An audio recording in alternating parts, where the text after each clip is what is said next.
Okay, let's get started. We're still looking at the parables of the new cloth on the old garment, or the new wine in the old wineskins.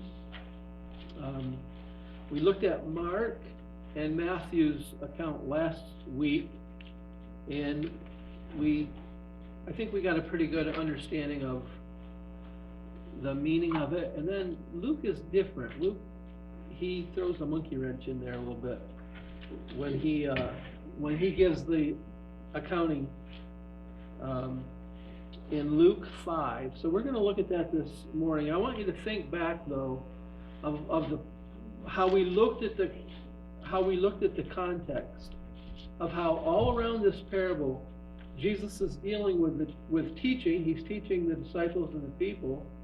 And then he's dealing with the old teachers, the teachers of the law, the Pharisees, who were at every turn saying, he questioned what he was doing.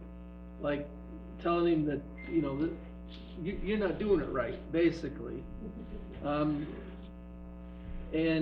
we're going to look at that a little bit more today. The patch on the new, let's start with a word of prayer. Can we open the class this morning? Father, we thank you for this time that we can study your word together. Father, I just ask that your presence is still this place. We examine the money as we are and do what Jerry is going to do this morning. We just thank you for your goodness to us in the apostolic name. Amen. Will Okay. they be here today at all? Ronnie and Mel? No. Oh, that's a shame. They have this week and then one more, I think. Or two more weeks after this. Okay, so the parable of the new patch on the old garment. We looked at that last week. A patch from new cloth does not work with old garments. It pulls. When it shrinks, it pulls, and it will ruin the old. It'll pull the old garment even farther apart. What does that mean in the spiritual realm? What spiritual lesson is there for us? We looked at how the new cloth represents the new covenant. The old garment is the old covenant that was fulfilled in Christ. The new covenant replaces the old covenant. The old covenant has no power at that point. What a covenant is an agreement between two parties. You think of a mortgage. You have a mortgage and it was like 6% or 7%, and now all of a sudden you can get one at 2.5%. So you go to the bank, you do all the paperwork, you get a new mortgage, and what they do with that old one is it's paid with a new mortgage, and they'll mark it paid in full, and it's a finished agreement. Now you have a new agreement in place. And that's what happened with the Old Testament and the New Testament. Jesus is putting a new testament, a new covenant in place, and it's finished. It's interesting what Jesus did through all of his work to do that. And then he went to the cross, and what did he say? He said, "It is finished." And the old covenant was done, and there was a new covenant in place. The lesson we see from the new wine in the old wineskins was very similar. New wine old wineskins couldn't hold new wine because it ferments, it expands. And those old wineskins have already been through that process. There's no more room for them to expand. So they will break if you put new wine in there. When it expands, they will break, and then you lose the wine and the wineskin. You can still use it for old wineskin, or old wine. Okay, so we looked at Mark and Matthew, and they were very, very similar parables, just one verse each, basically. And it's not so different in Luke. It's not so different in Luke, but there are a couple major differences. So let's look at that in Luke 5:36.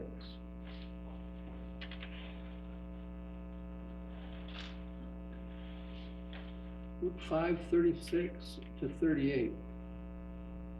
We're just going to read. It's through 39, but we'll look at just 36 and 38 first. Lynn, would you read those for us? Yeah. And he spoke a parable to them. No one puts a piece from a new garment on an old one. Otherwise, the new makes a tear, and also the piece that was taken out of the new does not match the old. And no one puts new wine into old wineskins, or else the new wine will burst the wineskins and be spilled, and the wineskins will be ruined. But new wine must be put into new wineskins, and both are preserved. Okay, so when we look at just that, it's really similar. It's almost word for word with Mark and Luke, but there is one difference. And did anybody pick that up? There's an extra verse added, and we didn't read that yet. But in the part that we just read, did anybody pick up any difference? It has to do with basically the first sentence. And every version will be slightly different. In Mark and Matthew, it's talking about a new patch on an old garment. Taking a new patch, putting it on an old garment.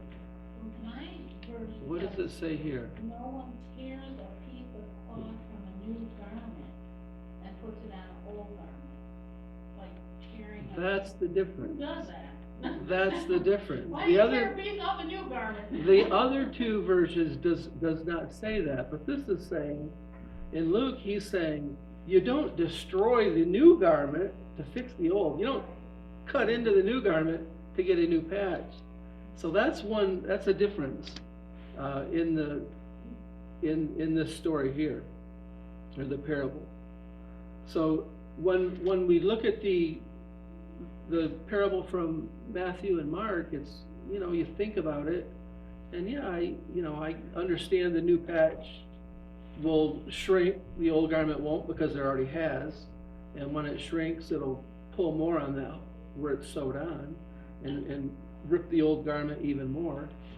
I understand that, but here he says it just a little differently, and it's that you don't cut the new garment up and try to patch an old garment, and that makes it a lot easier to understand, doesn't it? Makes it a lot easier to understand when you're looking at the meaning.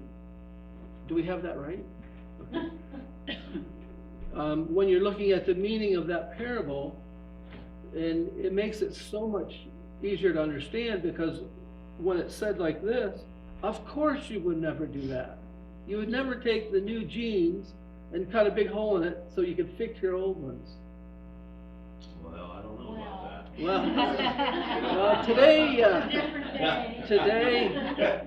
today you throw the old jeans out on the road so that the cars drive over them for a while, and then after they get holes in them, then you pick them up and put them on. It is a crazy world. So that's one of the big differences. Okay, now after that, and then the parable of the wine and the wineskins is the same. There's no difference. All three versions Gospels are real close on that. But then Luke, after we think we have it all figured out, Luke adds one more verse.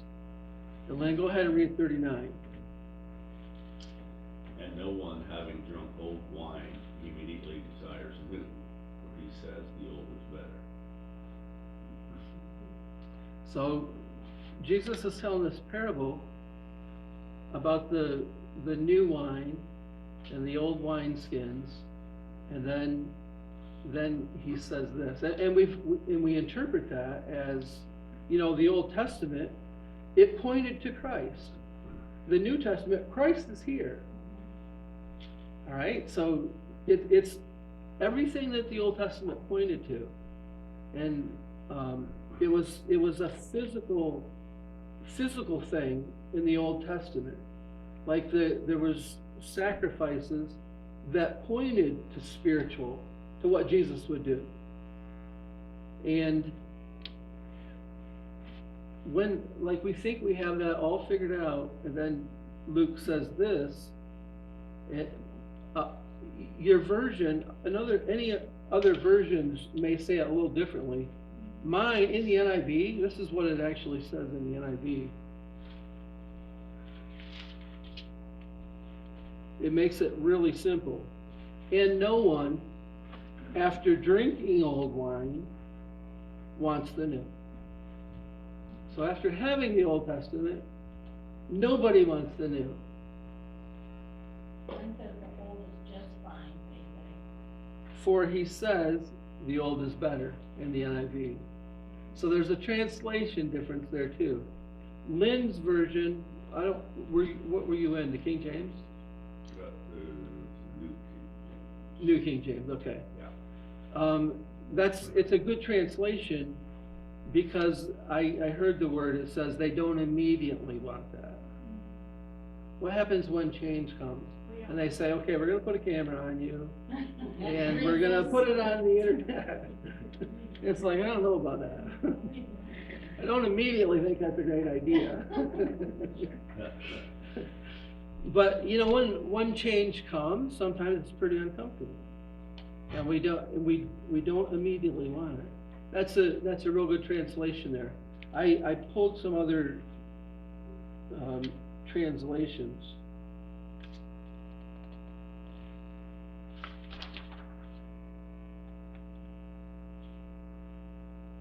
Okay. I just read the NIV to you. The NIV is, I think, probably the worst. And mine is 1979, I think. It was not too long after it first came out. And that has been revised in the new one. If anybody else has the NIV, you may see it differently. It has been revised a little bit from the version that I use. But it says, no one after drinking old wine wants the new. As Jesus says it straight out. Nobody wants that. In the Young's literal translation, it says what Lynn just read there. And no one, having drunk old wine, doth immediately wish new, for he saith the old is better. Now, a lot of times when we endure that change, that puts us in that uncomfortable zone, that's the thought we get, is, I like that version that you just read, is the old is just fine. You know, I think the way we used to teach Sunday school class, it was just good, it was fine. You know, and then you see, you know, after we start putting, you know, the messages online, people that can't come can see it. I mean, it's great. With what Jesus was doing here, he was telling this story, if you remember, as an answer to a question. In those other passages that we looked at around this parable, in the context, he was always being asked questions, questioning what he was doing with his disciples. You know, when he was eating at Matthew's house, he was with tax collectors and sinners, and the Pharisees looked at that and said, that's just something you don't do. And so they questioned that. It was old teachers. I pointed this out as we went through it last week. It was the old teachers of the law, the stewards of the old covenant, the old, you know, those guys that studied and lived it out more than anybody. They were very devout. You know, unfortunately, a lot of it was tradition, and we're gonna look at some of that here in a minute, but they were following their own rules at points, and Jesus would point that out. But that was the context of what was happening when Jesus told this story. When he answered their question, I'm going to turn back to Mark for just a minute, Mark 2.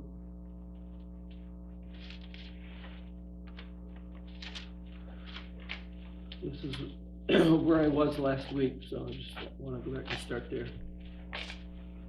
But when he told these parables, it was a question about fasting. John's disciples and the Pharisees were fasting. John the Baptist's disciples and the Pharisees were fasting. Some people came and asked Jesus, how is it that John's disciples and the disciples of the Pharisees are fasting, but yours aren't? Because they knew who was right. They knew that the Pharisees and, you know, these old teachers, they knew what was right. They were just trying to get him to see the error. And that was what happened in each of these stories.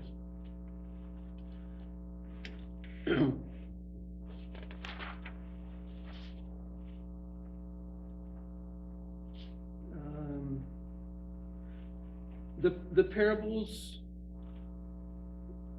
were an answer to the questions. They were convicting questions, you know, basically. John's disciples and the Pharisees were fasting, laws and traditions of men, and they would fast 1 or 2 days a week. That wasn't required, but that's how they lived. Very devout.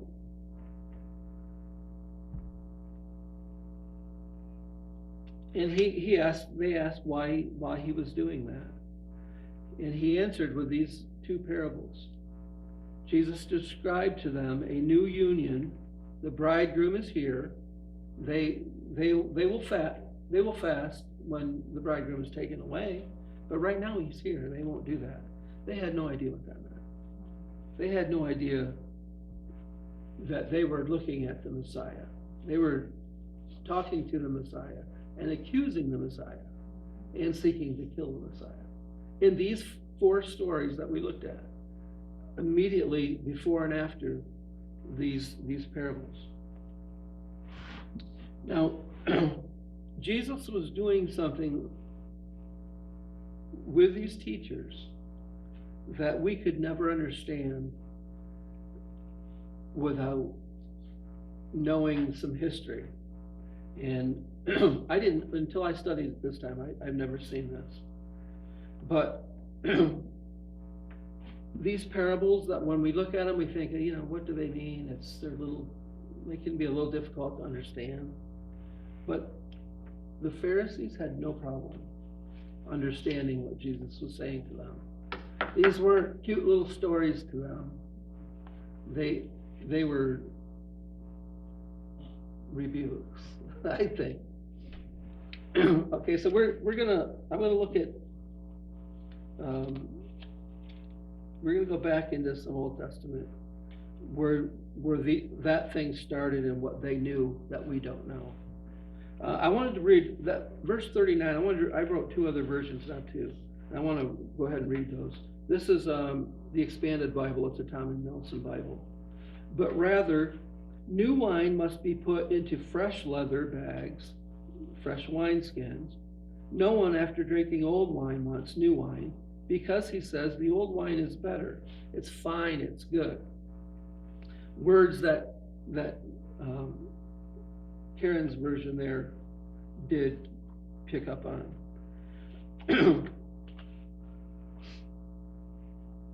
The religious leaders are content with the old ways of Judaism and not interested in the new wine. They're not interested in the new thing that's coming that they don't understand. And it's easy to be in that position. I find myself in that position sometimes. with, not just things of God and, the trends of church and things like that, but, I have a smartphone that I have no use for. I don't know what it does. It comes to a point where technology has passed you by. I think I still have my flip phone. I have a friend that reminds me, I am a creature of habit. Yeah. We are all creatures of habit at times. That's true. And also, I wrote it down from The Voice, too. It's another Thomas Nelson Bible. Jesus, he says, imagine there's a wedding going on. Is that the time to tell the guests to ignore the bridegroom and fast? Sure, there's a time for fasting when the bridegroom has been taken away. Look, nobody tears up a new garment to make a patch for an old garment. If he did, the new patch would shrink and rip the old garment, and you've ruined the old, and you've ruined the new. You've taken from the new. There's a big hole there. And the old garment would be worse off than before. And nobody takes freshly squeezed juice and puts it in old stiff wineskins. If he did, the fresh wine would make the old skins burst open, and both the wine and the wineskins would be ruined. New demands new wine for new wineskins. Anyway, this is verse 39. Anyway, those who've never tasted the new wine won't know what they're missing. They'll always say, the old wine is good enough for me. And that, you don't think about that thought of if the old wine is good enough and you've never tasted the new wine, then of course you don't know that it's better. So I thought that was an interesting thought.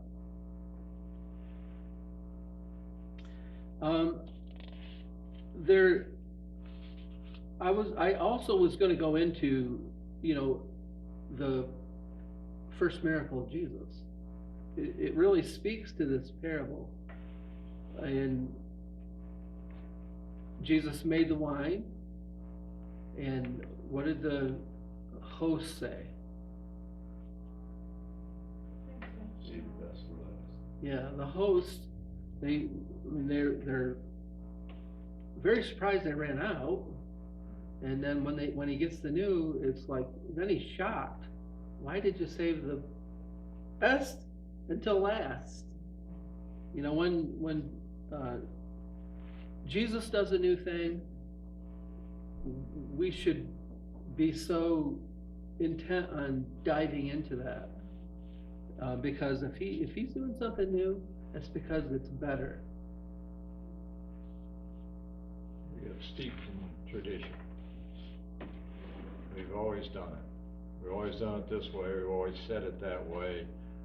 We've always been there doing it that way. And it can be a hard rut to get out of. Yes. There are some traditions that are good, Yeah. but they shouldn't be blocking us in to where we can't see the new. Okay, so I want to look at this history, like the way I said it was, the history that the Pharisees, the people that Jesus was answering, he was answering their question with these two parables. And this is really important to show that when that happened, the Pharisees weren't trying to figure out the answer. All right, there's a passage that they studied. They knew what Jesus was speaking to well, because there was a passage that they studied from their religious books. This one is called the Pirkei Avot, I think is how you would say that. Pirkei, Perkei, I don't know, but Pirkei Avot. And it's a collection, well, let me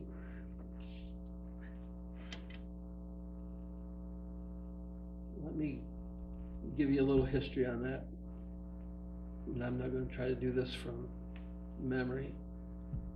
I'm gonna read this parable, but there was a parable that they actually studied that was written by their fathers, by the rabbis that came before them.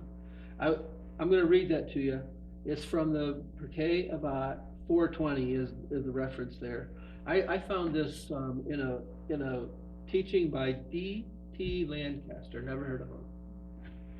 But it was like, wow, when I saw it, it was like, that's an amazing understanding. The Pirkei Avot is a book of ethical teachings and maxims from rabbinic Jewish tradition. It means chapters of the fathers.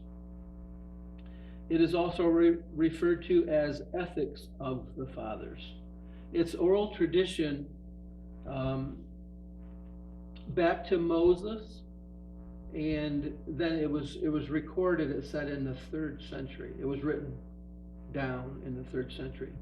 But the tradition was, during summer months, they would take one passage from the Pirkei Avot each Sabbath, and they would study that. Now, the summer months, I don't know the significance of that, but they would go, but the thing is, yearly, they would look at these passages, and they would study these passages. It's a collection of the most well-known writings in rabbinic Judaism. It contained timeless wisdom, a collection of ethics, honesty, and advice, is the way he described that book.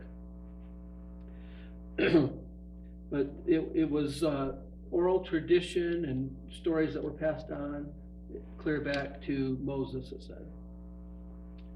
Okay, so what I'm going to read to you is what the Pharisees knew and understood when Jesus told these parables, when he answered their question with this parable. I thought it was interesting too that he referred to the wedding picture, and that first miracle was with wine at a wedding.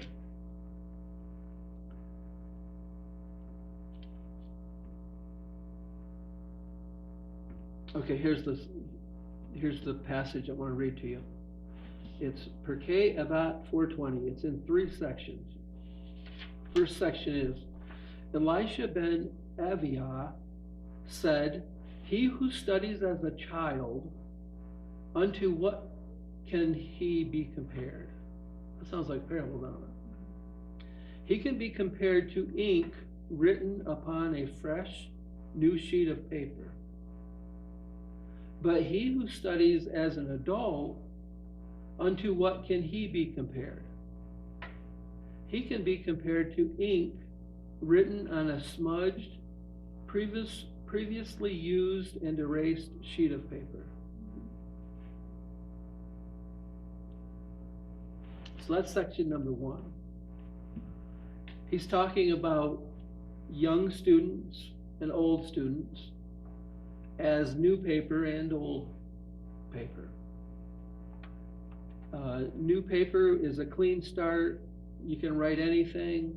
Old paper is smudged. It's harder to write things clearly. Maybe harder to write the new things, we could say. Okay, here's the second section of that parable that they knew well. Rabbi Yos ben Yehuda of the city of Babylon said, "He who learns from the young, unto what can he be compared? He can be compared to one who eats unripe grapes and drinks unfermented wine from his vat. But he who learns from the old, what can he be compared? To what can he be compared?" he can be compared to one who eats ripe grapes and drinks old wine. How would we understand that? Anybody? Okay, the way I'm looking at that, he's talking about the teachers. They can learn from the young or learn from the old. So he's talking about the teachers, the second guy. He is talking about young or new teachers, old teachers, and refers to their teaching as new unfermented wine or old fermented wine. All right? And remember the context of that parable and how we looked at that. He was teaching, and all four of those stories around the parables. And he was the new teacher. The old teacher, all four parables, they were questioning him on everything he did, because they knew he was doing it wrong. Okay, so here you got young new teachers, old teachers, and he's saying to them in this parable, or it's explaining that young teachers learning from young teachers would be like drinking unfermented wine, or the new wine instead of the good stuff.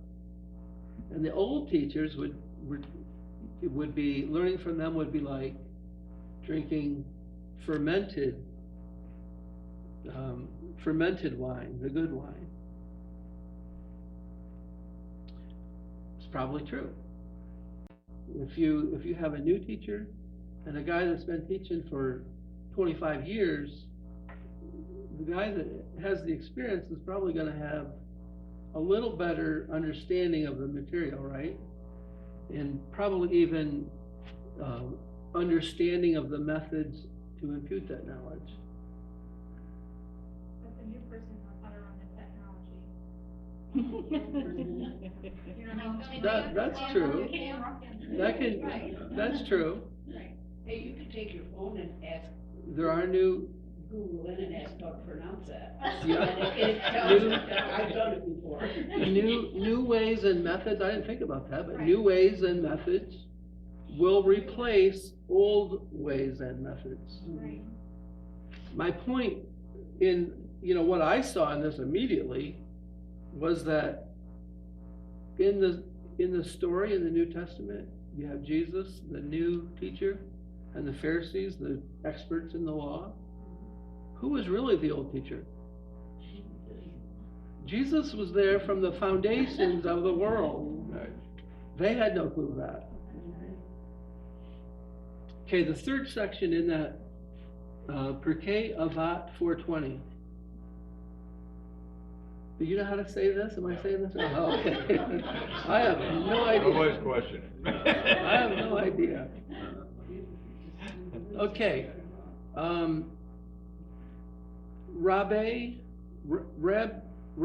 Meir said, do not pay attention to the container, but pay attention to that which is in it. There is a new container full of old wine, and here is an old container which does not even contain new wine.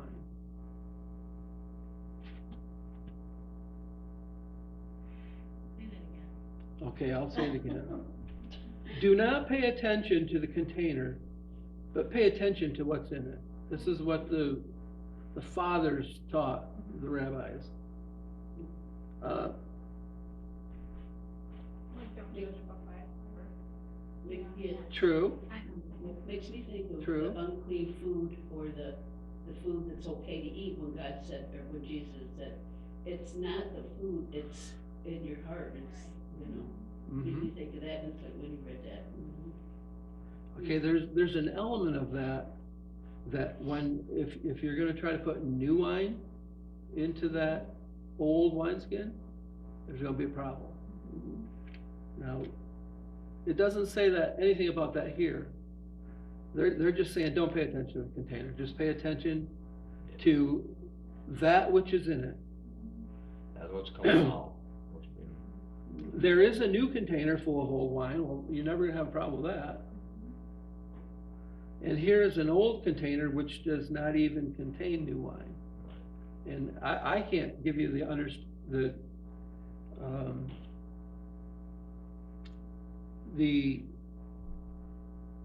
what do you call it, the interpretation of that totally. I mean, I don't fully understand that. But Jesus says the container matters. He's the old teacher. He says the container did matter. But the interesting thing that you see there,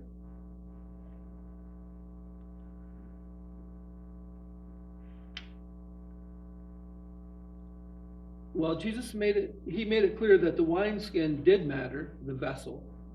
Old wineskins could not hold new wine. They would break and the new wine would be lost. That's what Jesus said. Those guys knew, when he told those parables, they knew these teachings that they grew up with and had studied. We have no idea of that when we read the Bible. And so this really, it helps to give a really good understanding. They understood that the vessel was the student. Vessels were people, individuals, by their own parable. Jesus' teaching needed a new vessel, and we are made a new creation in Christ. 2 Corinthians 5:17. Therefore, if anyone is in Christ, he is a new creation. Can anybody quote the second half of that verse? Behold, all things become new. That's right. Old things have passed away. Behold, all things have become new. And Like that new piece of paper when we come to Christ, we have that new kind. yeah, we're not a smudged, used piece of paper. All things become new. You are a new creation. Interestingly, in what we're talking about, the Old Testament was fulfilled. It no longer had any power. The New Testament was in place. When you cancel that first mortgage, when it's paid off and you're doing a new agreement under a much lower interest rate, which is a great time to do right now. The old one has no power anymore. It will say it is finished. It'll say paid in full. And this is a legal term, that's what it means. It is finished. Jesus on the cross said, paid in full. And that's what the Pharisees who understood what he was saying were fighting against. Because they knew that he was challenging their power, their tradition, their everything. And that was their issue with Jesus. Yeah, in this, there's 3 sections. And the first one dealt with a student, what the student was like. The one dealt with the teaching, which was described as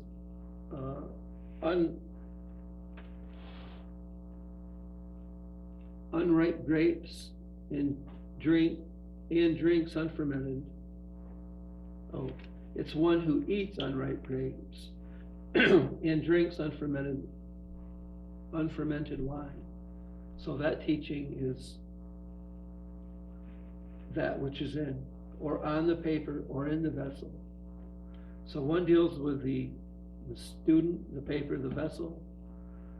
One deals with the teaching, the ink, or the wine, the juice or the wine. And the second one deals with the vessel itself.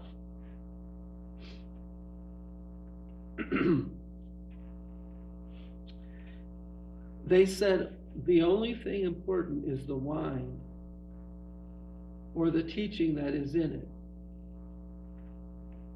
Think about it. They said, don't even look at the vessel. Only pay attention to what's in it. And what was that? By their own parables, that was the teaching. The wine was the teaching. The ink on the paper was the teaching. They didn't understand old things were about to pass away. They were living that time period of change between as the Old Testament was being fulfilled and the new covenant was being put in place by Jesus. They didn't understand there was a New Testament. They didn't understand there was a new covenant being put in place. That would be a covenant in his blood, and no longer in the blood, in the type that was the blood of bulls and goats. That was only a type of what would happen later. Jesus dying once and for all.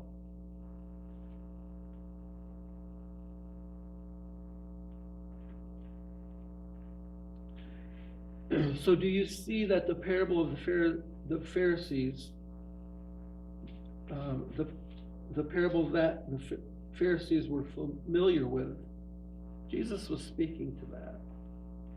And we, in our, without knowing or reading this history, you would think they would maybe be as clueless as us when we first read it.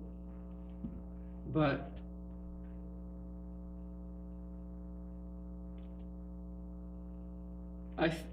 if you look at those sections, he does something. They ask the question, trying to show him his error, and he answers them, and they move on. They don't argue back. They've been spoken to, and you really see that in these passages. And Jesus was never looking to pick a fight with these people. They were coming after him all the time. Yes. But he had no problem defending him and addressing the real issue. Because he knew what they were doing always. In the four passages that we looked at for context, 3 before the parable, well, the parable was in the third one. And then the one after it was the Lord of the Sabbath. In all 3 versions, Luke includes a chapter of teaching the disciples, chapter and a half, really, before the Lord of the Sabbath. But all 4 of them, all 3 Gospels, had all 4 of those stories. And it was in that one, they also, when his disciples were picking grain. Why are they doing that? And Jesus dealt with that, but it was in that story where, again, it says that the Pharisees, the teachers of the law, started plotting to kill him again. I mean, we saw it in Mark really early. I think it was in the 2nd chapter, but. I always looked at when the teachers would answer them first by saying, haven't you read the scriptures? I mean, that's all I do. Why are you asking me this? Okay, so I was gonna look at the turning of water into wine. We don't have time to do that, but I thought it was more important to do that other story first. Just the history that shows what the Pharisees, knew to help them interpret that parable, both those parables. So you can look at it. It's the story of the first miracle of Jesus. Turning water into wine is in John 2, first 11 verses. So you can go back and look at that on your own. We'll move on to another parable next week. But when Jesus wants to do something new, we shouldn't hold ourselves in reserve. We should want to be obedient and go all in on it. As he brings us new, as we see new teaching, we can read something over and over as we go through the Bible. We read it, we move on, and just every once in a while, a passage, he will just cause you to really see it. And you say, I've never seen that before. I've read it so many times. So when you have those moments, stay there for a minute and get that message. It's easy to hold back, and it can be hard to leave the comfort zone. And I think that's one of the things that this parable really teaches. What he gives us, the new wine that he gives us, it will always be the best. It will always be better. It will always be exactly what we need, is I think the way I would say that.